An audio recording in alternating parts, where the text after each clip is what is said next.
오늘까지 미스바 기도하고 오셨죠?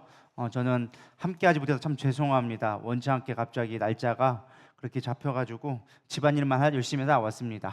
그래서 함사모가 아파가지고 이제 앞을 잘 못 보다 보니까 이제 아이들 뭐 밥도 해주고 집안 청소도 하고 또 시간 날 때 잠깐 말씀 준비하고 왔다 갔다 하고 또 계속 병원을 왔다 갔다 해가지고 좀 정신없이 갈 수가 없었는 상황 가운데 그냥 온라인으로만 봤습니다. 온라인으로 열심히 보고 여러분 위해 중보기도 했는데요. 은혜 많이 받고 오셨으리라 믿습니다. 할렐루야. 그래서 오늘 많은 분들이 함께 못했는데요. 그래도 우리가 믿음으로 승리하며 기도하는 자가 하나님께서 지켜주신다는 걸 믿음으로 같이 갔으면 좋겠습니다. 오늘 우리 같이 은혜 나눌 말씀은 요한복음 16장 25절에서 33절까지의 말씀. 우리 제목은 이미 승리한 자의 삶이란 제목으로 같이 은혜 받기를 소망합니다. 우리 한 목소리로 봉독해 올려드리겠습니다. 시작. 이 말씀은 살아계신 하나님의 말씀입니다. 이것을 비유로 너희에게 일렀거니와 때가 이르면 다시는 비유로 너희에게 이르지 않고 아버지에 대한 것을 밝히 이르리라. 그날에 너희가 내 이름으로 구할 것이요 내가 너희를 위하여 아버지께 구하겠다 하는 말이 아니니 이는 너희가 나를 사랑하고 또 내가 하나님께로부터 온 줄 믿었으므로 아버지께서 친히 너희를 사랑하심이라. 내가 아버지에게서 나와 세상에 왔고 다시 세상을 떠나 아버지께로 가노라 하시니 제자들이 말하되 지금은 밝히 말씀하시고 아무 비유로도 하지 아니하시니 우리가 지금에서야 주께서 모든 것을 아시고 또 사람의 물음을 기다리시지 않는 줄 아나이다. 이로써 하나님께로부터 나오심을 우리가 믿었사옵나이다. 예수께서 대답하시되 이제는 너희가 믿느냐? 보라, 너희가 다 각각 제 곳으로 흩어지고 나를 혼자 둘 때가 오나니 벌써 왔도다. 그러나 내가 혼자 있는 것이 아니니라. 아버지께서 나와 함께 계시느니라. 이것을 너희에게 이르는 것은 너희로 내 안에서 평안을 누리게 하려 함이라. 세상에서는 너희가 환난을 당하나 담대하라. 내가 세상을 이겼노라. 아멘. 우리가 가끔 해외여행을 가면은 렌트를 할 때가 있습니다. 렌트카를 저도 종종 할 때가 있는데요. 렌트를 할 때면 항상 몇 가지 좀 체크사항 중에 하나가 보험을 어떤 거로 들 거냐라는 것이 꼭 나옵니다. 근데 이 보험료 차이가 생각보다 큽니다. 적게는 뭐 일수에 따라 다르고 차종에 따라 다르겠지만 뭐 되게 저렴한 거는 몇만 원도 안 하는 그냥 일반 보험이 있는 경우가 있어요. 근데 어떤 거는 슈퍼자차라고 해가지고 한 보험료마다 막 거의 돈 10만 원 가량 나올 정도로 많이 나오는 것을 보게 되어집니다. 저도 대부분은 사실 그냥 제가 운전을 잘한다 생각하고 싼 거를 들을까 하는데 항상 우리 염려하시는 우리 사모님이 계셔가지고 항상 그 풀 자차 완전 보험으로 항상 들고 갑니다. 그래서 사고가 안 나면 참 좋겠지만은 대부분 첫 운전에 이제 낯선 곳에 특히 해외라는 곳에 가게 되어지면 이제 차 운전 방향이 바뀌거나 신호 체계가 바뀌거나 혹은 색다른 차를 내가 끌던 차가 아니다 보니까 운전에 부주의하게 될 때가 있죠. 그러다 보면 어떻게 큰 사고는 아니다 할지라도 작게 이게 기스가 나거나 뭐 어디 이렇게 옆에 있는 담벼락을 이게 살짝 긁고 가거나 그럴 때가 종종 있는 것이죠. 그렇게 되면은 사고를 렌트를 하고 딱 가는데 첫날에 그렇게 쓱 긁고 나면은 이제 여행 내내 마음이 무거운 겁니다. 이거 어떡하냐? 내가 괜히 비싼 차를 빌려가지고 이 렌트비를 어떻게 감당하냐? 여기 사고 났는데 이거 도색료가 얼마나 나올까? 막 염려 가운데 지나죠. 근데 차를 반납할 때 이제 두려운 마음으로 딱 가게 되어집니다. 이거 사고 났는데 어떻게 해야 되냐고 그렇게 물어보면은 그 사람이 뭐 종이를 하나 갖고 와가지고 사인하고 가라고 하죠. 그럼 뭣도 모르니까 일단은 사인하고 도대체 어떻게 되는 거냐 물어보면 이야기합니다. 당신은 이미 풀 커버러지가 돼 있으니까 그냥 걱정 마시고 그냥 가시면 됩니다라고 하고 있다라는 것이죠. 그럼 지나고 나면 참 안타깝습니다. 내가 그렇게 귀하게 비싸게 돈 주고 여행을 갔는데 괜히 사고 난 것 때문에 염려함으로 말미암아 괜히 이 여행 시간을 헛되이 보내지 않았나, 안타까움으로 보내지 않았나, 더 즐길 수 있었고 더 귀하고 더 행복한 시간을 보낼 수 있었는데 그 나의 쓸데없는 염려 때문에 그걸 믿지 못해서 그 보험을 정확히 알지 못해서 염려로 보내지 않았나 하는 때가 있을 때가 있습니다. 꼭 우리가 보험이 꼭 우리의 인생의 구원과 동일하다라고는 할 수는 없지만 우리가 비슷한 의미에서 좀 우리가 생각해 볼 수 있을 것 같습니다. 오늘 본문 말씀의 가장 중요한 말씀이 주님께서 이미 세상을 이겼다라고 말씀해 주고 있습니다. 근데 그럼에도 불구하고 우리는 늘 이 세상에 살아가면서 염려하고 근심하고 두려워하고 늘 아파하고 있죠. 이거 어떻게 하면 처리하면 되지? 이거 문제 생기면 어떡하지? 내가 해결 못하면 어떡하지? 이런 생각으로 늘 염려하고 있는 것이죠. 우리가 하나님이 이루어 놓으신 승리를 알지 못하기 때문에 우리는 두려워하는 것입니다. 어떻게 세상을 이긴 자로 살아갈지 오늘 본문들을 통하여서 여러분들이 세상을 이길 자, 두려움 없이 살아갈 수 있는 자가 되기를 축복합니다. 첫 번째는 무엇을 해야 되느냐? 승리자로 살기 위해서 우리가 반드시 알아야 될 몇 가지 지혜가 있어야 됩니다. 쉽게 말해 우리가 보험이 어떤 보험인지 정확하게 알아야 우리가 염려하지 않고 할 수 있는 것처럼 주님이 우리에게 주신 어떻게 승리케 하셨는지를 정확하게 알 필요가 있다라는 것입니다. 첫 번째는 무엇이냐? 바로 하나님이 시간의 주관자이심을 알아야 한다라는 것입니다. 오늘 본문 말씀에 보면은 이렇게 예수님이 얘기합니다. 우리가 14장부터 16장까지가 예수님의 마지막 고별 설교, 마가의 다락방에서 제자들에게 자신의 이제 있을 마지막 고별 설교를 하는 게 오늘까지의 이제 말씀인데요. 그 말씀을 하게 될 때 가장 많이 하셨던 말씀이 무엇이냐? 염려하지 마라, 두려워하지 마라, 근심하지 마라. 이런 말씀을 계속 하셨어요. 내가 곧 갈 건데 너희들 두려워하지 말아라. 너희들이 환난을 당할 건데 염려하지 말아라. 너희들 반드시 이길 거야. 걱정하지 마. 때가 되면 알게 될 거야. 라는 것들을 끊임없이 얘기하지만 제자들은 더더욱 근심하게 되어지죠. 왜냐하면 처음에는 못 알아들어서 염려했어요. 도대체 예수님이 무슨 말씀이야? 그러면서 간다고 하는데 어디로 가는 거야? 우리 또 간다는데 또 못 따라오는 건 또 무슨 말이지? 이러면서 헷갈리는 소리만 하니까 어려운 거였어요. 나중 되니까 여기서 제자들이 이제는 좀 알겠습니다. 예수님이 이제 우리를 떠나가신다는 것까지는 알겠습니다 라고 하는데 그것 때문에 오히려 더 염려하게 되는 거예요. 왜냐하면 예수님의 제자들은 예수님을 따라와서 이 땅에서의 어떤 명예와 권력과 이 땅에서의 자신의 삶을 바꾸기를 원했는데 예수님이 떠나간다고 하니까 자신이 3년만 동안 따라다녔던 것이 헛수고가 될 수 있기 때문에 도리어 염려하게 되어지는 것이죠. 예수님 그런 자제들에게 얘기하십니다. 야, 이게 하나님의 뜻이야. 하나님은 계획이 있어. 다 뜻이 있으니까 너희들이 그때를 기다리고 인내하면 돼 라고 말씀해 주고 계신 것입니다. 오늘 25절에 보면 이 비유를 너희에게 일렀거니와 때가 이르면, 또 26절에도 그날에 너희가 내 이름으로 구할 것이요 라고 하면서 때와 그날이라는 시간적인 개념을 예수님께서 말씀해 주고 계시다라는 것입니다.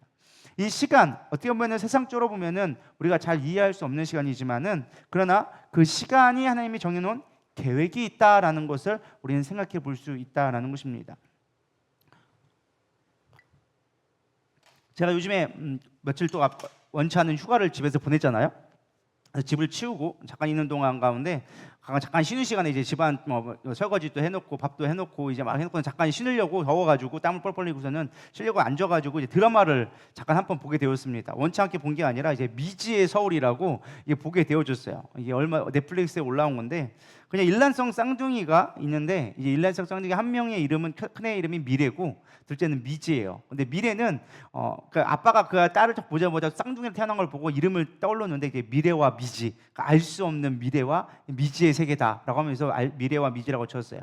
근데 미래는 공부를 잘하고 몸이 약했어. 근데 둘째 미지는 운동을 잘하고 머리가 별로 안 좋았어요.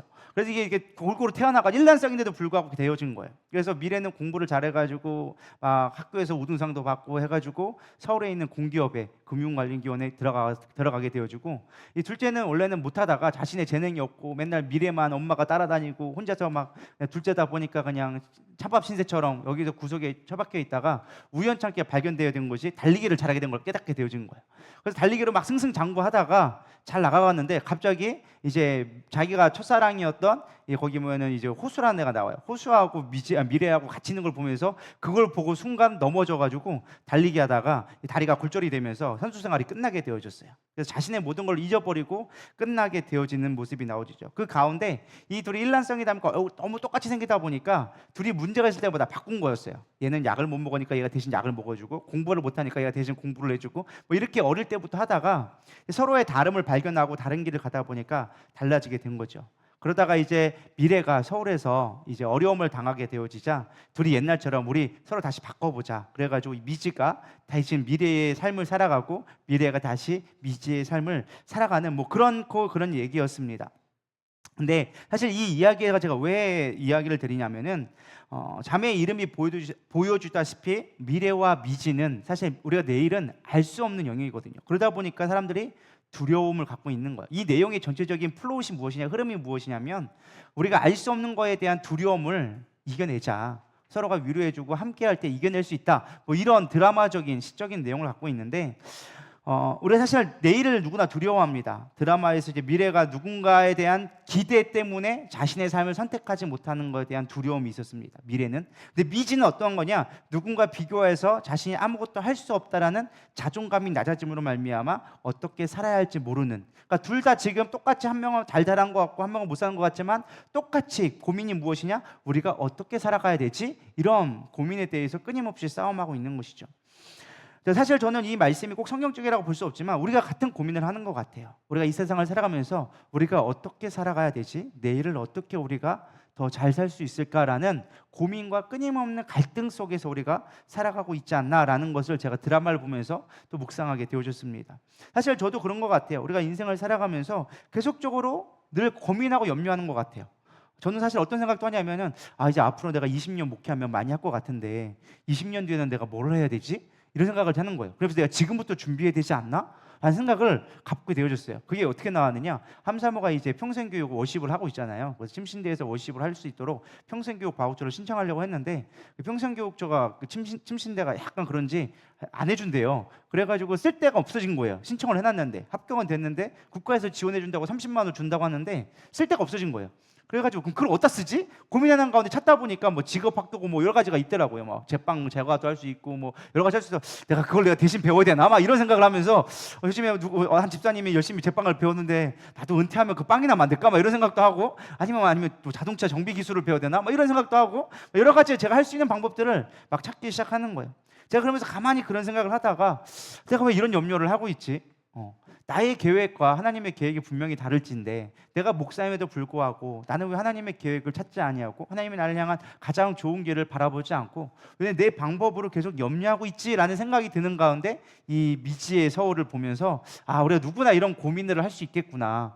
나도 그렇게 고민을 하는데 누구나 고민하고 아파하고 있겠구나라는 생각을 갖게 되어졌습니다. 우리가 인생을 두려워하고 염려하고 근심하는 이유는 사실 우리가 내일을 알 수 없기 때문에 그렇습니다. 그러나 오늘 본문 말씀에는 분명히 얘기합니다. 하나님은 모든 시간의 주관자 되신다. 하나님은 다 계획이 있으시다라고 말씀해주고 있는 것입니다. 이사야서 48장 12절 13절에 얘기합니다. 야곱아 내가 부른 이스라엘아 내가 들으라. 내게 들으라. 나는 그니 나는 처음이요 또 나는 마지막이라. 과연 내 손이 땅의 기초를 정하였고 내 오른손이 하늘을 폈나니 내가 그들을 부르면 그것들이 일제히 서느니라. 여기 보면 두 가지 의미가 나옵니다. 하나님은 전지전능하신 분, 그러니까 전능하신 분이 나오죠. 땅을 서게 하고 바다를 서게 하는 하나님의 전능하신 분도 나오지만 하나님은 또 시간의 주관자라는 시작이요 마지막인 알파와 오메가 되심을 이야기해주고 있다라는 것입니다. 이 세상이 미쳐 돌아가는 것처럼 보여도 하나님의 계획 안에 있다라는 것입니다. 제가 지난 주일날 설교도 했지만 하나님의 전능하심, 하나님의 절대적 주권에 우리가 순종할 수 있어야 된다.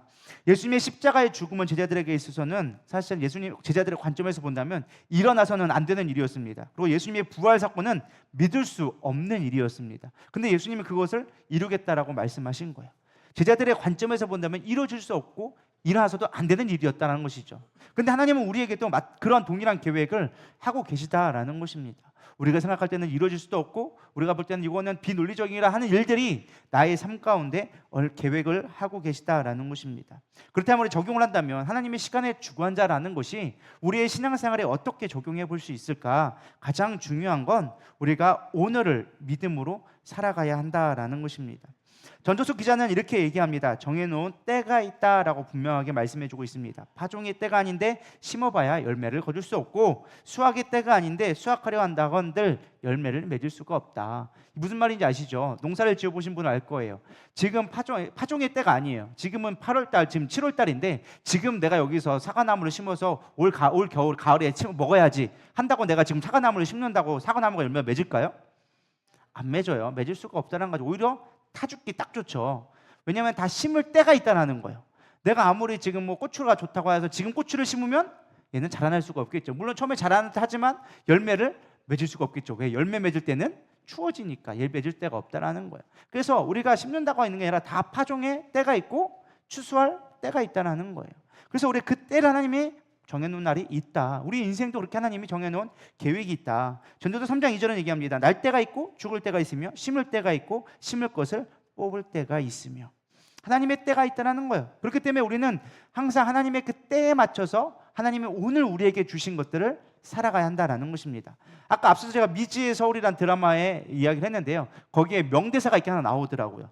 어제는 끝났고 내일은 멀었고 오늘은 아직 모른다. 이해가 되시나요? 어제는 이미 지나갔어. 그건 내가 바꿀 수 없어. 내일은 아직 멀어서 몰라. 그리고 오늘은 아직도 나도 모른다는 거야. 그러니까 그냥 오늘을 잘 살아봐. 최선을 다해 살아. 그게 이제 미지가 이제 다리가 부러지면서 이제 선수 생활할 수 없으니까 자신의 유일한 꿈이 무너지니까 이제 3년 동안 방에 처박혀서 안 나오고 있을 때 그때 할머니가 이 미지에게 해준 말이에요. 야, 어제는 끝났고 내일은 멀었고 오늘은 아직 모르니까 그냥 오늘을 열심히 살아. 오늘을 살아낼 수 있어. 그러면서 이제 미지를 이제 그 어두운 골방 가운데서 끄집어낼 때 했던 말입니다. 사실 오늘을 최선을 다해 살아가는 말이죠. 저는 이것이 꼭 믿음의 말은 아니다 할지라도 우리가 이 땅에 살아갈 때 배워야 될 지혜가 아닌가 생각되어집니다. 믿음의 사람은 오늘을 열심히 살아가야 합니다. 왜냐? 하나님이 우리에게 주신 건 미래가 아니에요. 믿으십니까? 과거의 삶은 이미 지나갔어요. 그걸 우리가 아무리 후회한다 한들 바뀌지 않습니다. 하나님이 우리에게 허락하신 삶은 오늘이에요. 바로 지금을 우리는 살아가야 되리라 믿습니다. 그래서 오늘 본문에 보면 제자들이 예수님을 이제 하나님의 아들이라는 것을 믿는다는 고백이 나와요. 여기 보면은 30절에 보면 우리가 지금에야 주께서 모든 것을 아시고 또 사람의 물음을 기다리시지 않는 줄 아나이다. 이로써 하나님께로부터 나오심을 우리가 믿사옵나이다 라고 얘기해주고 있어요. 믿음으로 살았으면 이제 내가 예수님이 어떤 말씀하시는지 좀 알 것 같아요 라고 비유로 얘기하지 않고 직접 내가 간다, 나 이제 죽는다 라고 얘기하니까 이제는 우리가 좀 알 것 같습니다 라고 제자들이 얘기하는 거예요. 솔직하게 이들은 안다고 얘기했지만 어찌 보면 머리로만 아는 것일 수 있습니다. 예수님이 3년 반 동안 함께 했는데 그들이 깨닫지 못하다가 비유로 얘기하지 않았다는 것만으로 알았다라고 얘기하니까 예수님이 기가 찼는지 이렇게 얘기합니다. 31절 예수께서 대답하실 때 이제는 너희가 믿느냐? 라고 얘기합니다. 이게 언뜻 보면 좀 긍정적인 의미로 본다면 이제는 좀 믿는구나 라고 얘기할 수도 있겠지만 조금 반대적으로 반어적인 의미로 본다면 야, 널 진짜 믿는 거 맞냐? 라고 하면서 그 뒤에 이렇게 말씀하시죠.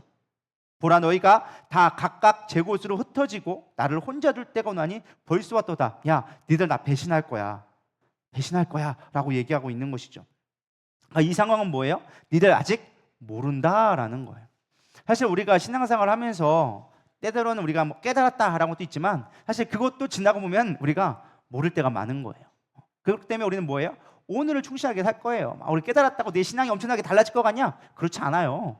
그냥 우리는 뭐 하는 거예요? 오늘을 감사로 믿음으로 열심히 살아가는 게 최고의 하나님의 방법이다. 세상을 이길 방법은 다른 데 있지 않습니다. 그저 오늘을 열심히 믿음으로 살아가는 거예요. 근데 우리는 항상 신앙생활 하다 보면은 과거의 추억에 매달릴 때가 있습니다. 나 예전에 잘 믿었는데, 예전에 뜨거운 첫사랑이 있었는데 근데 요즘에 믿음이 떨어졌다고 그러면서 옛날을 막 추억할 때가 있죠. 그럼 뭐 어디를 지금 살고 있는 거예요? 과거에 살아가고 있는 거예요. 그거 아무리 잡으려 봐야 여러분 지금 그거 갖고 구원 못 받아요. 오늘을 내가 믿음으로 잘 살아야 돼요. 내가 내일 열심히 할게요. 목사님 제가 다음 주엔 꼭 갈게요. 그거 필요 없습니다. 주님 그 전에 오시면 어떡할 건데. 안 그래요? 근데 우리는 그런단 말이야. 목사님 제가 다음에는 꼭 열심히 할게요. 다음에는 제가 약속 지키고 올게요. 제가 그런 사람 치고 제대로 나온 사람 별로 보지를 못했어요. 깨달은 건 뭐예요? 오늘을 내가 잘 믿어야 돼. 오늘 내가 잘 믿는 사람들이 내일도 잘 믿을 수 있는 거예요. 할렐루야. 여러분 오늘의 믿음을 빼앗기지 않기를 소망합니다. 우리의 믿음을 절대 타협해서는 안 돼요. 한 번이 두 번 되고 두 번이 세 번 되고 어느 순간 나의 신앙은 바닥을 치게 되어져 있습니다. 그리고 또 염려도 마찬가지예요. 우리가 염려한다고 해서 내일이 바뀌지 않습니다. 마태복음 6장 34절 그러므로 내일 일을 위하여 염려하지 말라. 내일 일은 내일이 염려할 것이요 한날의 괴로움은 그날로 족하니라. 자, 이 말씀을 좀 잘 보면 참 재밌어요. 내일 일은 내일 염려하게 하라. 이 말이 무슨 말일까요? 내일 일은 내일이 염려하게 하라. 이 내일이라는 건 사실은 하나님의 소관입니다. 아까 얘기했죠. 처음이자 마지막 시간의 주관자 하나님입니다. 그것은 누가 할 것이다? 하나님이 염려할 일이지 네가 염려할 일이 아니야. 너는 지금 오늘을 다해서 살면 돼. 여러분 오늘을 얼마나 열심히 살아가셨습니까? 근데 우리는 사실 대부분의 이야기, 대부분의 염려들이 다 뭐예요? 내일 일 때문에 염려하고 있어요. 우리 가장 인생의 큰 고민이 뭐예요? 점심에 뭐 먹을까? 아침에 출근해서 점심에 뭐 먹을까? 저녁은 뭐 해 먹지? 이게 내일 큰 고민이잖아요. 우리는 항상 그냥 먹으면 되는데 그 먹을 걸 항상 염려를 하고 내일 무엇을 먹을까, 무엇을 마실까, 무엇을 입을까 늘 염려하고 있다는 거예요. 이런 그 염려들을 내려놓기를 소망합니다. 사실 저도 목회를 하다 보니까 늘 염려할 때가 많아요. 어떻게 목회를 해야 되지? 교회는 무엇을 해야 되지? 다음 달은 어떤 사역을 준비해야 되지? 재정은 어떻게 충당해야 되며 앞으로 우리 신앙은 어떻게 교육해야 되지? 막 수없이 많은 염려를 할 때가 참 많습니다. 근데 사실 그런 염려한다고 바뀌진 않아요. 제 계획대로 되지 않아요. 중요한 건 뭐예요? 오늘을 내가 최선을 다해서 오늘 하나님이 주신 거에 대한 감사로 오늘에 맡겨진 거를 최선을 다해서 할 때 우리가 믿음으로 살아갈 수 있다라는 것입니다. 괜히 뭐 내가 앞으로 뭐 10년 뒤에 뭐 부흥 강사 되겠다, 전 세계를 뒤집겠다, 그거 다 필요 없어요. 제가 해보니까 그건 누가 알아? 주님만 아는 거예요. 주님이 우리에게 비전 주시면 우리는 그거 가지고 그냥 오늘을 열심히 살아가는 거예요. 비전을 주신 건 뭐예요? 그걸 보고 살아가라는 거예요. 왜? 우리는 내일을 알지 모르면 힘들어하거든. 어디로 가야 할지 모르니까 주님이 이쪽으로만 와라 라고 주님이 알려주신 방향성이에요. 그러니까 우리는 방향만 보고 열심히 가면 되는 거예요. 십자가만 보면 열심히, 십자가만 바라보고 열심히 걸어가면 된다라는 것입니다. 두 번째, 하나님이 우리에게 주신 특별한 지혜는 무엇이냐? 하나님의 자녀로서 주신 특권인 기도를 잘 사용할 수 있어야 한다라는 것입니다.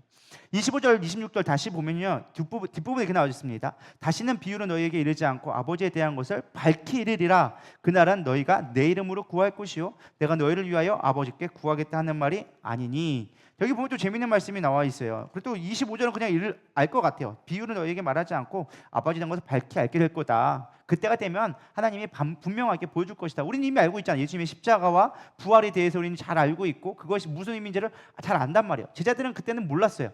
뒤에 지나고 나서 성경이 쓰여진 뒤에 이것이었구나 깨닫게 되어지죠. 어쨌든 그 말씀은 25절은 별로 어렵지 않은데 26절이 참 애매모호해요. 여러분 이 말씀 다시 한번 천천히 읽어볼까요? 그날에 너희가 내 이름으로 구할 것이요. 자, 여기까지 이해되죠? 아버지 이름으로 구할 거야. 예수님의 이름으로 구할 거야. 우리 기도할 때 누구로 이름 갖고 기도해요? 예수님의 이름으로 기도드립니다. 내 이름으로 구할 것이다 라고 예수님이 분명히 말씀해 주셨어. 이 말이 응하여졌죠. 근데 그 다음이 문제예요. 한번 읽어볼게요. 시작. 내가 너희를 위하여 아버지께 구하겠다 하는 말이 아니니. 자, 이게 잘 보세요. 분명히 너희가 내 이름으로 구할 거야. 근데 이제 내가 너희를 위하여 아버지께 간구하지 않을 거야. 이게 무슨 말일까요? 아니 분명 우리가 예수님께 구하면 예수님이 아버지께 구해 주신다고 했는데 분명히 내 이름으로 구하라고 했는데 갑자기 와가지고 예수님이 하는 말이 이젠 내가 아버지께 내가 구하지 않을 거야. 뭐 기도하라는 거야 말라는 거 도대체 무슨 뜻이지?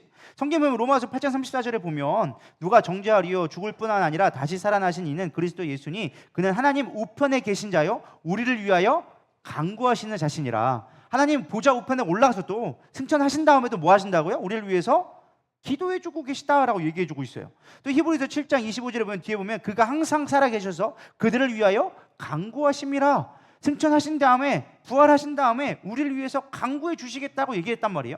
근데 성경 말씀에 요한복음 보니까 너희를 위해서 내가 아버지께 구하지 않겠다라고 얘기해주고 있단 말이에요.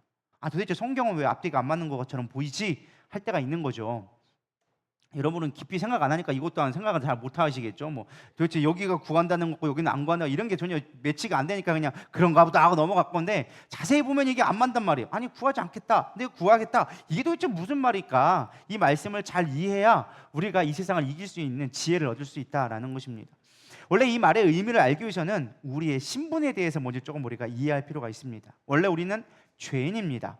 그래서 하나님 앞에 나아갈 수 있을까요? 없을까요? 없어요. 왜? 죄라는 자체가 하나님과 이미 멀어졌다라는 뜻이기 때문에 죄인은 절대로 하나님께 가까이 있을 수 없는 존재예요. 이해가 되시죠? 하나님 앞에 나아갈 수 없는 존재예요. 그렇기 때문에 하나님 앞에 나아갈 수 없는 존재이기 때문에 하나님이 대신 나아갈 수 있도록 뭘 해주셨어요?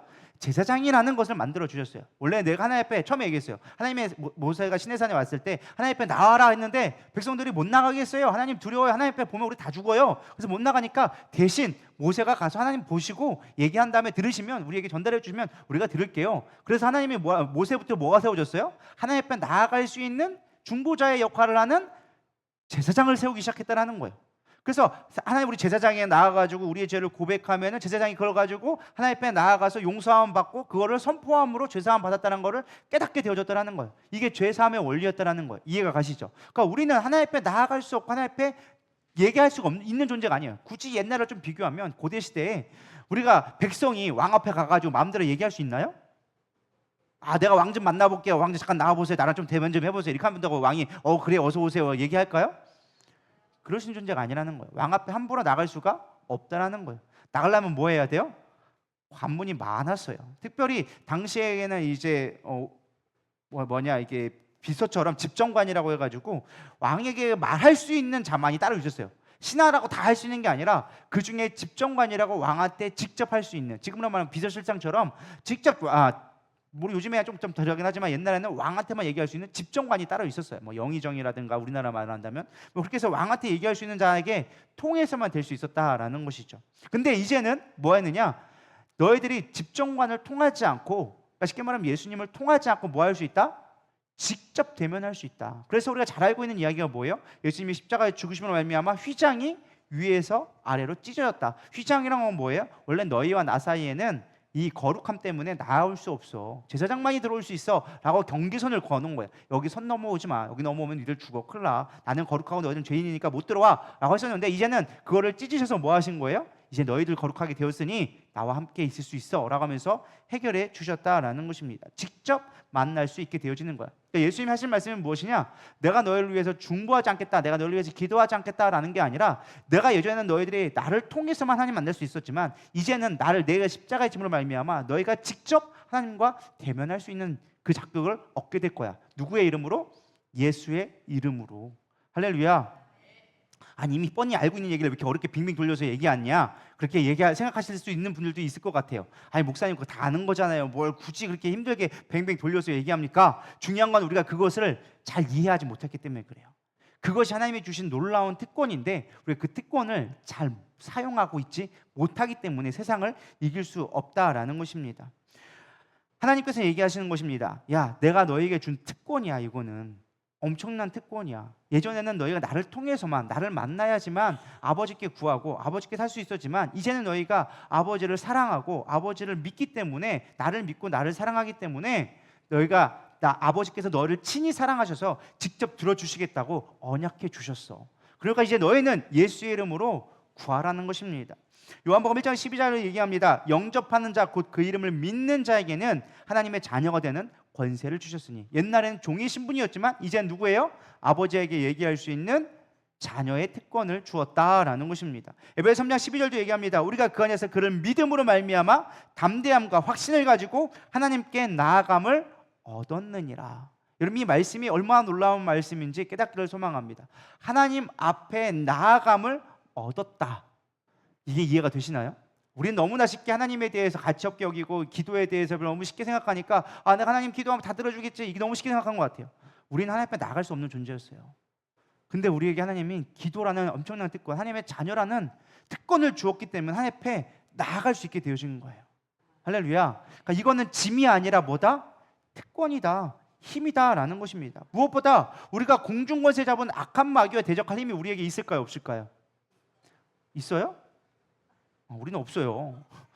여러분, 우리가 무슨 힘으로 마귀, 여러분 귀신이 보여야 이기지. 우리가 싸울 때 야, 원영이 이름으로 나가라 하면 우리가 나갈까요, 귀신이? 안 나가죠. 원영이 뭔데? 네가 뭔데? 이게 마귀도 까분다는 거죠. 야, 내가 바울도 알고 예수도 알고 다 아는데 너 누구냐? 스게의 아들들에게 얘기하는 거예요.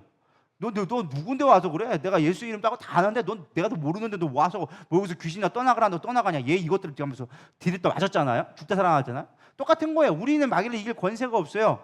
뭐가 되었을 때? 예수의 이름으로. 할렐루야. 그리고 우리 떠날 때 뭐예요? 예수의 이름으로 명령하고 선포하노니 귀신아 떠나가라. 그럴 때 귀신은 떠나간다라는 거. 왜요? 예수의 이름에 권세가 있으니까. 이제는 예수의 이름으로 부탁할 때 누가 움직인다? 하나님이 움직이니까. 이해가 되시나요? 여러분, 이런 영적인 원리를 깨달아야 우리의 삶이 승리의 삶이 될 수 있다는 거예요. 근데 우리가 이 영적인 원리를 모르니까 마귀에게 질 수밖에 없는 거예요. 누가복음 10장 19절은 얘기합니다. 내가 너희에게 뱀과 정갈을 밟으며 원수의 모든 능력을 제어할 권능을 주었으니 너희를 해칠 자가 결코 없으리라. 아멘. 우리가 보여지는 것이, 세상에 뭐 경제가 어렵고 힘 있는 자가 우리를 핍박한다고, 뭐 도둑들이 뭐 강도들이 우리를 핍박한다고 그것이 두려운 게 아니라, 진짜 두려운 건 마귀예요. 믿으십니까? 그 뒤에 역사하는 마귀의 권세를 우리가 제어할 수 있어야 돼요. 근데 그거를 물리칠 수 있으면 세상에 못던 것들은 다 이겨낼 수 있다라고 성경은 분명하게 우리에게 말씀해주고 있다라는 것입니다. 여러분, 돈이 두려운 게 아니에요. 우리가 돈을 두려워하니까 돈에 질 수밖에 없는 거예요. 돈도 아무것도 아니라는 거예요. 별로 아멘들이 없으시네요. 그러니까 맨날 이렇게 비벼에 걸리는 거예요. 저도 그렇지만 마가복음 9장 29절에 얘기합니다. 이르시되 기도 외에는 다른 것을 이런 종류가 나갈 수 없느니라. 돈이 없어서 우리가 힘든 게 아니에요. 여러분 착각하고 있는데 돈이 없어서 힘들다고 생각하죠? 아니요. 우리 돈 많아요. 믿으십니까? 세상은 똑같은 걸 봐도 다르게 보는 사람들이 있더라고요. 여러분 아프리카 가봐요. 우리 얼마나 부자인데요. 안 그래요? 차 있잖아요. 여러분들 집 있잖아요. 집에 냉장고에 지금 음식이 썩어나고 있잖아요. 안 그래요? 그만큼 있으면 잘 사는 거지. 아프리카 가가지고 지금 똥으로 만든 집에다가 거기에다 없어가지고 거기에다가 옥수수 풀 먹는 사람들, 그런 사람들에 비하면 우리 얼마나 잘 사는데요. 별로 동의를 안 하시네요. 너나 그렇게 살아라 뭐 이렇게 하는 것처럼 이렇게 생각하시는데, 그런 의미를 보는 게 아니라 우리가 어떻게 보냐에 따라 관점이 달라진다는 거예요. 믿으십니까? 정말 중요한 건 우리가 가난하고 힘들다고 생각하니까 힘든 거지, 우리가 얼마나 많은 것들을 누리고 있고 얼마나 많은 것들이 우리가 이겨낼 수 있는지를 우리가 깨닫고 있지 못하다는 거예요. 기도 외에는 이런 유가 나갈 수 없느니라, 이런 종류가 나갈 수 없다. 우리 생각하니까 기도하니까 뭐 귀신이 다 떠나고 이런 거 생각하는데, 이런 말씀의 의미가 아니에요. 기도할 때 우리의 삶의 생각이 바뀌기 시작하는 거예요. 가치관이 바뀌기 시작하는 거예요. 우리가 기도할 때 세상을 이길 힘이 생기기 시작한다는 거예요. 이 부분은 좀 이따 뒤에 또 자세히 이야기하도록 하겠습니다. 얼마나 늦게 끝내려고 또 뒤에 얘기한다나 뭐 두려워하실 것 같은데 뭐 괜찮습니다. 이제 반은 지나왔어요. 오늘 7장밖에 안 돼요. 걱정하지 마세요. 6장 했어요. 지금 한 장밖에 안 남았어요. 자, 세 번째는 우리가 어디로 가는지 아는 지혜가 필요하다라는 것입니다. 28절에 보면 내가 아버지께서 나와 세상에 왔고 다시 세상을 떠나 아버지께로 가노라 하시니, 저는 이 말씀을 가만히 묵상하는 가운데 이런 생각이 했어요. 세상 종교와 기독교의 차이점은 무엇일까? 이런 생각을 좀 해보게 되어졌습니다. 여러분, 세상 종교와 기독교의 차이점은 뭘까요? 부처와 부처와 이슬람과 뭐 이런 것 쭉 있잖아요. 그들과 기독교 예수님과의 차이점이 무엇일까? 해보셨나요? 그냥 다른 거다 생각할 줄 모르겠는데 이게 여기서 딱 나와요. 근본부터가 다릅니다. 세상의 불교, 뭐 공자, 이슬람, 미들은요 똑같은 우리와 인간이었어요. 근데 우리보다 훨씬 엄청난 높은 차원의 도를 닦아서 그 경지에 이르렀어요. 근데 중요한 건 그래봐야 출발이 땅에서 출발했다는 거예요. 근데 예수님은 뭐라고 얘기하고 있어요? 아버지께서 와서 세상에 있다. 하늘도 위로부터 와가지고 오셨기 때문에 근원 자체가 달라요. 이 땅에 있던 사람들은 이 땅에 태어나서 이 땅으로 돌아갈 수밖에 없어요. 사람은 흙으로 태어나서 흙으로 들어갈 수밖에 없어요. 그러나 하나님께로 난자부터는 하늘나라로 가게 되어져 있어요. 믿으십니까? 여러분의 근원이 어디에 두고 있느냐가 중요하다라는 것입니다. 이게 이해가 되시나요? 우리가 어디로 와서 어디로 갔는지를 알아야 인생의 결정의 방향성이 달라지기 시작하는 거예요. 근데 우리는 여전히 죄의 노예로 있다 보니까 땅에서 나가지고 흙에서 와가지고 흙으로 돌아가는 것만 생각하고 있는 거예요. 뭐에 생각하는 거예요? 육신의 생각만 하고 있는 거예요. 근데 예수님 뭐라고 얘기했느냐? 야, 성령으로 거듭난 자는, 위로부터 하나님의 영으로부터 난 자는 하나님 앞에 속했다라고 얘기합니다. 그러니까 우리는 이 땅에 살지만 어디에 속한 자예요? 하늘에 속한 자로 살아가야 된다라는 것입니다. 그럴 때 우리의 인생 자체가 달라진다라는 것입니다. 이것은 우리가 전혀 살아가는데 전혀 다른 삶을 살아가게 되어집니다. 우리가 이 땅에 소망을 두고 살아가면 세상에 질 수밖에 없어요.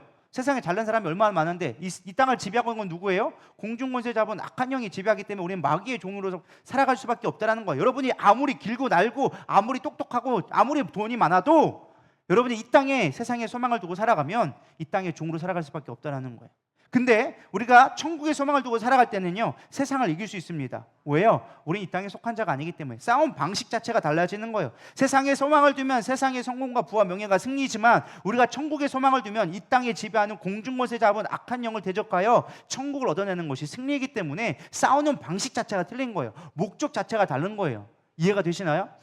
우리가 세상을 이기지 못했던 이유가 무엇입니까? 세상의 방식으로 싸우려니까. 하나님, 나 돈 많아야 돼요. 하나님, 나 명예를 얻어야 돼요. 난 건강이 있어야 돼요. 육신의 것들, 세상의 것들로 싸우려니까 절대 우리는 마귀를 이길 수가 없어. 여러분, 어떤 방법을 써도 마귀 이길 수 없어요. 물질을 내가 뭐 100억을 가진다고 1000억을 가진다고 내 세상을 살 것 같아요? 안 그래요. 1000억 있는다고 여러분 인생이 다 살 것 같고 성공한 것처럼 보이죠? 그럴 것 같으면 부자들은 왜 자살하는데? 그럼 부자들은 왜 마약을 왜 하는데? 부자들은 왜 그냥 우울증 걸리고 왜 그러는데? 뭐 그들이 꼭 나쁘다 그게 아니에요. 뭐예요? 돈이 세상의 방법으로는 우리 세상을 이길 수 없어요. 마귀를 이길 수 없어요. 우리 영적인 구원을 일어날 수 없다는 거예요. 우리가 싸워 이길 수 있는 방법은 세상의 방법이 아니라 하늘의 소망을 두고 살아갈 때 세상을 이길 수 있는 거예요. 그래서 육의 생각은 사망이요 영의 생각은 생명과 평안이라고 말씀하시는 게 깨달아지기를 소망합니다. 말씀이 이렇게 깨달아져야 돼요. 연결이 되어지고. 그래서 이런 찬양이 저는 떠오르더라고요. 죄 많은 이 세상은 내 집안이네. 내 모든 보화는 저 하늘에 있네. 저 천국 문을 열고 나를 부르네. 나는 이 세상에 정들 수 없도다. 오 주님 같은 친구 없도다. 저 천국 없으면 나 어떻게 하나. 저 천국 문을 열고 나를 부르네. 나는 이 세상에 정들 수 없도다. 아멘. 조시는 분이 있는 것 같아요. 찬양 불렀어요? 안 불렀을까 하다가 우리가 이 세상에 소망을 두면 이길 방법이 없어요. 우리가 싸울 건 뭐예요? 하나님의 예수를 믿고 살아가는 믿음으로 우리가 천국 바라보며 살아갈 때 우리는 이 세상을 이길 수 있다라는 것입니다. 그것이 우리가 세상을 이길 수 있는 지혜예요. 세 가지 정리하면 뭐였어요? 첫 번째는 뭐였어요? 기억하시나요? 하나님이 시간의 주관자, 하나님의 모든 계획을 갖고 계시다. 두 번째가 뭐였어요? 기억하시나요? 하나님의 자녀인 특권인 기도를 잊지 말라는 거예요. 자녀보다 더 중요한 게 뭐예요? 기도. 하나님이 기도는 자녀로서 주신 하나님의 특별한 특권이라는 거예요. 세상의 주관자이신 그분과 다기다이로 얘기할 수 있는 특권을 우리에게 줬다. 그게 뭐다? 기도다. 네가 믿음으로 말미암아 자녀가 되었고 자녀는 부모에게 다이렉트로 얘기할 수 있으니까 세상을 이길 만한 능력을 가진 그분께 기도하면 이기게 되어진다. 아멘. 이게 우리가 가질 지혜라는 거예요. 세 번째는 우리가 어디에 소속하는지 어디로 가야 되는지를 알면 우리 세상을 이길 수 있다. 할렐루야. 여러분 이 세 가지 지혜를 잊지 않기를 소망합니다. 그렇다면 승리자로 살아갈 수 있는 마지막 모습이 무엇이냐? 가장 중요한 건 믿음을 잃지 않아야 됩니다. 믿음 잃지 않을 때 우리는 이길 수 있다는 거예요. 요한일서 5장 4절 다 같이 읽어보겠습니다. 시작. 무릇 하나님께로부터 난 자마다 세상을 이기느니라. 세상을 이기는 승리는 이것이니 우리의 믿음이니라. 아멘. 우리가 믿을 때 하나님의 자녀가 되어주고 믿는 자는 세상을 이긴다. 하나님께로부터 난 자가 되어진다. 왜? 하나님께로부터 난 자가 뭐예요? 믿음으로 말미암아 성령으로 거듭난 자에게, 거듭난 자는 세상을 이길 수 있다라고 얘기해주고 있어요. 여러분 이기기를 소망합니다. 우리가 잘 아는 히브리서 11장은 믿음장입니다. 아벨, 에녹, 노아, 아브라함, 사라, 이삭, 야곱, 요셉, 모세, 기드온, 바락, 삼손, 입다, 다윗, 사무엘 등 구약의 선지자들을 쭉 얘기하면서 그들이 어떻게 믿음으로 살았는지를 쭉 얘기해 줍니다. 그리고 마지막 12장 1절에 처음 시작하면서 무슨 말씀을 하느냐? 이 같은 자들이 믿음의 사람들이 인내하며 이겨냈다. 그러니 너희들도 인내하며 믿음으로 살아가라. 쉽게 말하면 뭐예요? 믿음은 포기하지 마라. 할렐루야. 우리가 수없이 많이 실패하고 넘어질 수 있어요. 그러나 절대로 빼앗기지 말아야 되는 것은 믿음이에요. 믿으십니까? 우리가 마귀와 세상과 대적해서 싸울 방법은 없어요. 우리가 가진 최고의 무기는 바로 믿음이다라는 것입니다. 믿을 때 우리는 이기게 되어져 있습니다. 에베소서 6장 10절부터 13절에 보면은 하나님의 전신갑주, 마귀와 싸울 수 있는 방법. 아까 얘기했잖아요. 우리의 싸움은 혈과 육의 싸움이 아니라 공중권세 잡은 악한 영들과의 싸움이라고 얘기했어요. 우리가 믿음으로 말미암아 구원받은 자는 반드시 영적 전쟁이 시작되는데 싸우기 위해서 하나님은 그냥 싸우러 하지 않고 너희들이 취할 쉽게 말하면 이퀴먼트, 장비를 체결하는 거예요. 군인이 나가서 싸우려면 맨몸으로 싸우는 게 아니라 장비를 착용해야 되는 것처럼 갑옷을 입고 총 무기 방패를 싸워야 되는 것처럼 하나님 우리에게 마귀와 싸울 수 있는 전신갑주를 취하라고 에베소 6장에 얘기해주고 있어요. 끝으로 너희가 주 안에서 그의 힘의 능력으로 강건하여지고 마귀의 관계를 능히 대적하기 위하여 하나님의 전신갑주를 취하라. 우리의 씨름은 혈과 육을 상대하는 것이 아니에요. 통치자들과 권세들과 이 어둠의 세상 주관자들과 하늘에 있는 악한 영들을 상대함이라. 그러므로 하나님의 전신갑주를 취하라. 이는 악한 날에 너희가 능히 대적하고 모든 일을 행하신 후에 서기 위함이라. 그러면서 전신갑주에서 쭉 얘기하는데 재밌는 게 하나 발견한 게 무엇이냐? 우리가 잘 알고 있어요. 뭐 예를 들어 구원의 투구, 의의 흉배, 진리의 허리띠, 복음의 평안의 신발, 뭐 그다음에 성령의 검을 가져라 하는데 유일하게 한 가운데 있거든요. 한 가운데 있는 게 뭘까요? 믿음의 방패. 근데 다른 것들은 그냥 구원의 투구가 끝이었거든요. 진리의 허리띠를 착용해라. 그리고 유일하게 조금 많이 있는 게 복음의 신발하고 방패에 대해서 수식어가 더 붙어 있어요. 16절을 보겠습니다. 모든 것 위에 믿음의 방패를 가지고 이로써 능히 약한 자의 모든 불화살을 소멸하고. 참 재밌는 게 뭐냐면 여러 가지 얘기했는데 그냥 딴 거 다 얘기했는데 여기서만큼은 앞뒤로 수식어를 붙여놨어. 모든 것 위에 믿음의 방패를 가져라. 뭐 언뜻 생각하면은 뭐 바지 입고 뭐 갑옷 입고 뭐 헬멧 두고 그 위에 이제 뭐 방패를 해라 뭐 이렇게 생각할 수도 있겠지만 그런 의미가 아니겠죠. 영적인 의미가 있죠. 이 모든 것 위에라는 건 가장 중요한이라는 의미를 갖고 있어요. 우월되어진, 우선되어진 것이 필요하다. 근데 너희들이 믿음이라는 방패를 가져야 된다. 특별히 로마 군인들이 싸웠던 믿음의 방패는 우리가 생각하는 쬐만한 이런 방패가 아니에요. 전신을 둘 만한 이만한 커다란 방패를 얘기하는 거예요. 완전히 우리를 커버하라는 거예요. 이해가 되시나요? 여러분, 믿음으로 완전히 커버되어야 된다는 것입니다. 우리가 헬멧도 쓰고 흉배도 입고 뭐 우리가 막 신발도 신었지만 그것보다 가장 중요한 게 무엇이냐? 우리 몸을 완전히 커버할 수 있는 믿음을 덮어 씌우라는 거예요. 그럴 때 우리가 세상을 이길 수 있다라는 것입니다. 그리고 거기뿐만 아니라 우리는 방패만 생각하면 우리는 당시에 방어하는 용도로 생각하지만 당시의 방패는 방어의 개념이 아니었습니다. 전략의 개념이고 진의 개념이 더 강했습니다. 로마 군인들이 싸웠던 거는 우리가 생각하는 막 적병전을 잘 안 했어요. 그들의 적병전은 무엇이냐? 그냥 방패를 쌓아놓고 있으면은 막 진을 짜요. 앞에 쭉 서가지고 앞에 다 막어. 그리고 뒤에 쓴 사람들이 다 위로 들어. 옆에 쓴 사람이 다 옆에 막어. 그러면은 완전히 깡통이 되어져요. 그러면 어떠한 거이 공격이 와도 그냥 밀고 나가는 거예요. 그러면 앞에 적군이 와가지고 그걸 깨트리기 위해서 막 몸을 알려치고 할 거 아니에요. 그럼 그걸 소장 열어가지고 거기다 창으로 찔러가지고 죽이고 얘도 그냥 밀고 나가는 거야. 그러니까 얘들은 거의 무적에 가까운 거예요. 막 이렇게 막 밀고 가니까 뭐 지금이야 탱크가 있고 미사일이 있고 막 그러지만 옛날에 활 쐈는데 그거 갖고 뭘 뚫리겠어요? 안 뚫리지. 그러니까 완전한 전략, 적을 완전히 압사할 수 있는 게 어디서 나온다? 믿음의 방패, 방패에서 나오는 거예요. 칼도 중요하고 창도 중요한데 물론 다 연기 작전이 필요해요. 그래서 뭐 복음의 신발도 뭐 로마의 뭐 신발처럼 해가지고 뭐 스파이크가 박힌 뭐 그래서 밀리지 않는 뭐 그런 신발하고 막 예전에 제가 다 설교를 했었습니다.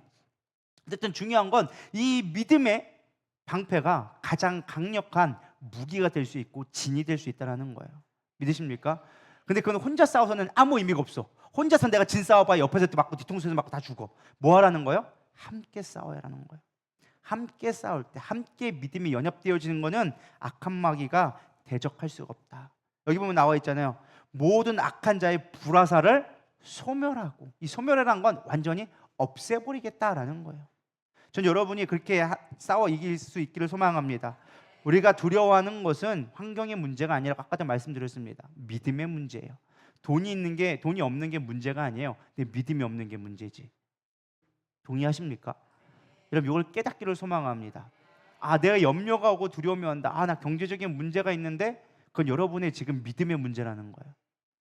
믿음을 구하고 하나님 앞에 자꾸 찾으면 하나님께서 피할 길을 주시고 우리 가운데 지혜를 주시고 돕는 자를 붙여주시고 이기게 하신다라는 거예요. 근데 우린 염려만 하고 있지 하나님 앞에 구하지 않는다라는 거예요. 구하고 하나님을 찾으면 누구를 통해서라도 하나님의 까마귀를 통해서라도 역사하시고 나를 돕는 자를 붙여줘서 일하게 하신다라는 것입니다. 여러분들 그것들을 누렸으면 좋겠습니다. 듣는 것이 아니라 제가 지난번 욥의 설교를 했었잖아요. 욥이 뭐라고 했어요? 내가 이제는 들었지만 이제는 내가 눈으로 봅니다. 전 여러분들이 목도하는 자가 됐으면 좋겠어요. 내 삶 속에서 하나님의 일하심을 목도할 수 있는 자. 내가 하나님을 들었습니다.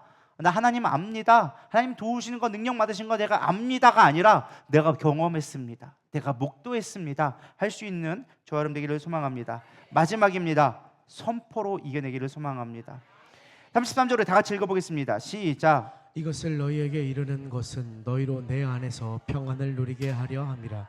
세상에서는 너희가 환난을 당하나 담대하라. 내가 세상을 이기었노라. 자, 이 말씀을 제가 묵상하면서 생각하게 된 것이 있습니다. 이 말씀은 예수님이 십자가를 지시기 전일까요? 후일까요? 성경을 뭘로 읽으셨대요? 지금 마가의 다락방에서 마지막 예수님한테 고별 설교를 하고 있는 거라니까요. 그럼 십자가에 졌을까요? 안 졌을까요? 안 졌어요. 근데 예수님 뭐라고 했어요? 내가 이미 세상을 이겼다. 이게 이해가 되시나요? 무엇을 제가 말하고 싶을까요? 선포하는 것이 중요하다. 믿음의 선포가 그만큼 중요하다는 거예요. 예수님도 믿음의 선포를 하셨어요. 십자가를 이미 지기 전이었어요. 부활하기 전이었어요. 근데 지금 뭐라고 말씀하십니까? 나는 이미 사단 권세를 이겼다라고 얘기해주고 있습니다. 우리가 생각할 때는 십자가를 지고 부활했을 때 마귀에게 이겼다 생각하지만 아니요, 예수님이 믿음으로 선포하는 순간 이기게 되어졌다라는 것입니다. 잠언 18장 21절은 얘기합니다. 죽고 사는 것은 혀의 권세에 달렸나니 혀를 쓰기 좋아하는 자는 혀의 열매를 먹느니라. 우리가 믿는 자에게는요 하나님이 입술의 권세를 주심을 여러분 믿으시기 바랍니다. 하나님의 이게 전적 전적인 능력을 우리 가운데 부여해 주신 거예요. 원래 하나님은 어떠한 분이시냐? 말씀으로 계신 분이세요. 말씀으로 세상을 창조하신 분이고 말씀이 곧 권능인 그분이 바로 하나님이십니다. 근데 우리가 믿음으로 하나님과 가까워지면 우리가 점점점 하나님의 능력을 그렇다고 하나님처럼 된다는 건 아니지만 하나님이 허락하신 내 가운데 하나님이 주신 권세를 우리가 얻게 되어져요. 믿으십니까? 그래서 예수님도 얘기했잖아요. 내가 너에게 모든 것, 하늘과 땅의 모든 권세를 너에게 주었으니 너희는 땅까지 이르는 데 증인이 되라 라고 말씀해 주셨잖아요. 뱀과 정갈을 밟을 수 있는 권세를 주셨다고 끊임없이 예수님 우리에게 권세를 주었다. 내가 권한을 주었다. 너희들이 하늘에부터 위로부터 오는 권능을 내가 너에게 주었다. 너희들 믿고 구하기만 하라 라고 끊임없이 우리에게 얘기해 주고 계세요. 아멘이십니까? 이미 주셨다라는 거예요. 내가 이미 이겼고 주셨다라는 거예요. 그래서 우리는 말에 따라서 하게 되어져 있다는 거예요. 그래서 잠언에 보면 끊임없이 얘기하는 건 뭐예요? 입단속 잘해. 너희들이 불평불만하는 거 그대로 다 이루어져. 너희들이 저주하는 거 그대로 돼. 왜? 너희는 하나님의 권세를 받은 하나님의 자녀이기 때문에 너희 입에서 나오는 말로 그 열매를 거두게 되어져 있는 거야. 너희들이 원망하고 저주하고 판단하고 안 된다고 얘기하면 뭐가 되는 거예요? 안 되는 거예요. 근데 우리가 얼마나 그런 말 잘해요. 돈 없어 죽겠다, 힘들어 죽겠다, 안 된다, 부정적인 말, 너 같은 게 뭐라고. 이런 말 얼마나 우리가 잘하고 있냐는 거예요. 안 그래요? 그 말을 하는 순간 뭐가 되는 거예요? 그 말이 이루어지게 되어지는 거예요. 그래서 우리가 그런 말 절대 하면 안 돼요. 우리는 돈이 있는 자예요. 우리는 건강한 자예요. 우리는 능력이 있는 자예요. 믿으십니까? 그거를 믿음으로 하든 안 하든 그거 세상의 논리든 뭐든 우리는 어쨌든 나쁜 말은 안 해야 돼. 부정적인 말은 해서 득될 게 하나도 없어. 옆에 있는 사람 열심히 씹으면 속은 잠깐 시원할 줄 모르시겠지만은 그거 씹는다고 해서 세상 바뀌지 않아. 할렐루야. 오히려 그럴 기회 있으면은 더 축복해 주라니까요. 그래서 예수님 그러잖아요. 너희에게 만약에 축복해 주는데 그 말 안 될 것 같으면 신발 털어버리고 그냥 축복해 주고 오라고. 왜? 그 사람이 받을 거 안 될 것 같으면 그 축복이 너한테 올 거니까. 할렐루야. 예수님 그렇게 말씀해 주고 계시다라는 거예요. 우리 말에는 권세가 있어요. 그래서 여러분이 말의 권세를 잘 깨달으셔야 돼요. 그래서 인간들이 하나님을 대적하니까 뭐 했어요? 바벨탑 사건 때 말을 흩어버렸어. 하나님 그들을 죽여버린 게 아니라 어떻게 했느냐? 말을 흩어버리셨어. 말을 못하게, 서로 못 알아듣게. 그만큼 말에는 권세가 있다는 거예요. 이런 것은 말을 잘 사용할 수 있기를 소망합니다. 말을 잘하는 방법 알려줄까요? 성경 많이 보시면 돼요. 성경만큼 말 잘 되는 데가 없어요. 여러분 시편 보세요. 여러분 시인 되고 싶지 않아도 시편만 백동만 하잖아요. 여러분 다 시인 될 수 있어요. 하늘의 별보다 아름다우신 주님, 하늘보다 높으신 우리 주님, 하나님의 날개 아래 우리 깃 가운데 우리를 품으시사, 이런 거 얼마나 시적인 표현이에요. 여러분 그런 말 쓰세요? 당신의 사랑 안에, 당신의 그 사랑의 날개 아래 내가 품어줘서 이런 말 안 쓰잖아요. 그런 걸 안 해봤으니까 못하는 거거든요. 근데 그걸 할 수 있는 표현이 어디 나와 있다? 성경이 다 나와 있다. 성경 많이 보면 말 잘하게 되어져 있어요. 제가 항상 얘기하는 거예요. 기도 어떻게 하면 잘해요? 성경 많이 보시면 돼요. 성경 달달달 외우면요 기도 잘할 수밖에 없어요. 할 말이 얼마나 많은데. 할렐루야. 내 말 많이 하려고 하지 말고 성경에 있는 거 그대로 달달달 외우세요. 그러면은 기도할 게 얼마나 많아진다. 거기서 전치사만 조사만 바꿔도 여러분 기도할 거 수두룩 빽빽해요. 할렐루야. 이렇게까지 알려줬는데도 못하면 어떻게 여러분 노력이 부족한 거예요. 할렐루야. 어쨌든 이제 잠깐 딴소리 하지 말고 이제 빨리 마쳐야죠. 빨리 끝내야지. 피곤해 죽겠는데 빨리 끝내야겠죠. 자, 이제 말씀을 정리합니다. 우리가 무엇보다 중요한 게 성령의 감동으로 우리가 선포해야 되리라 믿습니다. 그럼 어떠한 결과가 우리 가운데 주어지느냐? 첫째는 평안을 누리게 되어집니다. 너희로 내 안에서 평안을 누리게 하려 함이라. 마귀가 주는 것은 두려움과 염려입니다. 그러나 주님은 우리에게 평강을 주십니다. 기도의 응답이 뭐라고요? 평안이에요. 내가 너를 복되게 하리라, 내가 너를 잘되게 하리라, 이런 거에 넘어가지 마세요. 우리 마음 가운데 평안하면 돼요. 아무리 환경이 어렵고 두려워도 내 마음 가운데 평강이 있으면, 하나님의 음성이 들리지 않아도 내 마음이 평강이 오면 하나님 내 기도 들으셨구나 믿으시면 된다라는 것입니다. 세상이 아무리 힘들고 어려워도 내 뜻대로 되지 않더라도 마음의 평안은 우리의 가장 강력한 무기가 되어집니다. 그건 언제 오느냐? 선포할 때 오는 거예요. 믿음으로 선포하세요. 하나님은 반드시 나를 잘되게 할 거다, 복되게 하실 것이다, 하나님의 나라를 이루게 하실 것이다, 하나님의 나라의 능력계, 하나님의 나라의 일꾼을 나를 반드시 삼으실 것이다. 선포하며 여러분까지 나가기를 소망합니다. 그렇다고 집 사주세요, 집은 있어질지어다, 차는 있어질지어다, 그것도 하세요. 까짓 거 하나님 그거 한다고 치사하다고 그거 하지 말라고 안 하실 것 같아. 내가 볼 때는 그냥 어차피 하실 거 하세요. 그냥 믿음으로 선포하고 외치시기를 바랍니다. 하시는 건 하나님이 하세요. 하나님의 뜻에 합당하면 하나님이 이루실 것이고, 하나님의 뜻에 합당하지 않으면 안 해주시겠죠. 우리는 뭐예요? 무조건 선포하고 믿음으로 구하는 거예요. 할렐루야. 그러면 이루실 분은 하나님이시다. 또 우리에게 주시는 두 번째 축복은 무엇이냐? 담대해집니다. 예수님이 얘기합니다. 내가 너희를 담대하라. 할렐루야. 전 시편 57편 7편에서 8절 말씀을 묵상하면서 떠올렸습니다. 다윗이 사실 사울에게 쫓기어서 죽게 생겼을 때 이렇게 고백한 겁니다. 너무 힘들고 어려운데 고백한 게 이 말씀이에요. 하나님이여, 내 마음이 확정되었고 내 마음이 확정되었사오니 내가 노래하고 내가 찬송하리로다. 내 영광아 깰지어다. 비파야 수금아 깰지어다. 내가 새벽을 깨우리로다. 제전에 한번 설교한 적도 있는데요.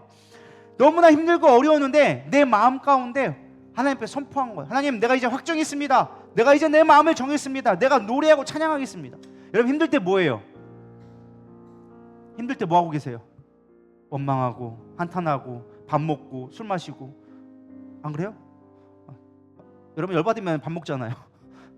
열받으면 밥 먹잖아요. 저도 그래요. 열받으면 뭐 먹을 거 없나 막 찾기 시작하고, 이 사람 따져보고 저 사람한테 전화 붙들고 있고, 안 그래요? 전화 붙들고 별로 좋은 거 아니에요. 기도하고 있어야지. 근데 우리는 염려하고 힘든 일 있으면 전화 붙들고 있고, 그래도 안 되면은 밥 먹고 있고, 또 먹고 또 먹고, 그래도 뭔가 허기지고. 할렐루야. 이런 거 벗어나기를 소망합니다. 깨우시기 바랍니다. 비파야 수금아 깰지어다. 내가 새벽을 깨우리로다. 새벽은 뭐예요? 어두움 가운데 보이지 않아요. 그러나 하나님, 내 마음이 확장되었습니다. 내가 감사하고 찬양함으로 말미암아 내 영혼을 깨우겠습니다. 어둠에 잠들었던 내 영혼들을 깨워서 이제 하나님이 비추시는 밝은 빛으로 내가 나아가겠습니다. 선포하며 나가자 그 마음 가운데 두려움이 사라지기 시작하는 거예요. 우리는 어두워 보이지 않으니까 두려운 거예요. 보이면 두렵지 않습니다. 할렐루야. 여러분, 이겨내길 소망합니다. 나의 갈 길이 분명하게 보이고 하나님이 하실 일들을 바라볼 수 있는 저런 되기를 소망합니다. 예수님이 선포하셨습니다. 그리고 이루셨습니다. 세상을 이기셨습니다.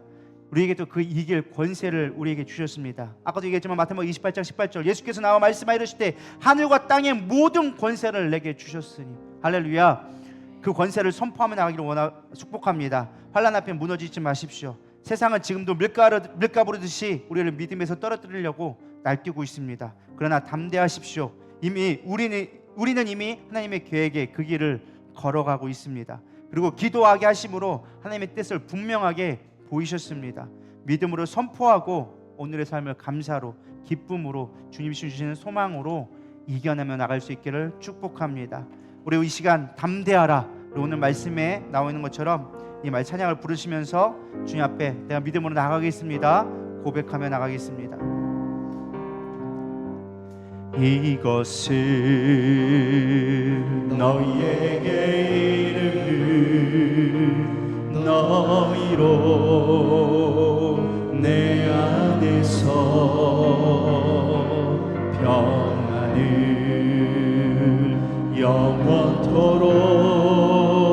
영원토록 누리게 하려 함이라. 이것을 너희에게 이름은 너희로 내 안에서 사랑을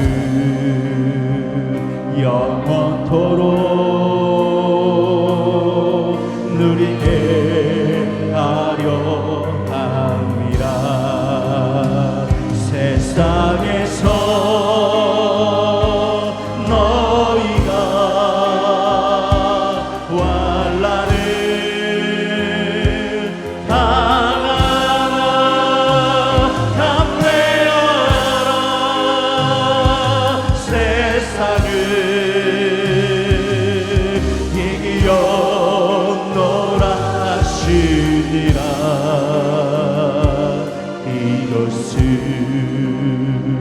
너희에게 이름은 너희로 내 안에서 축복을 영원토록 누리게 하려 합니다. 다시 한번 고백합니다. 이것을 너희의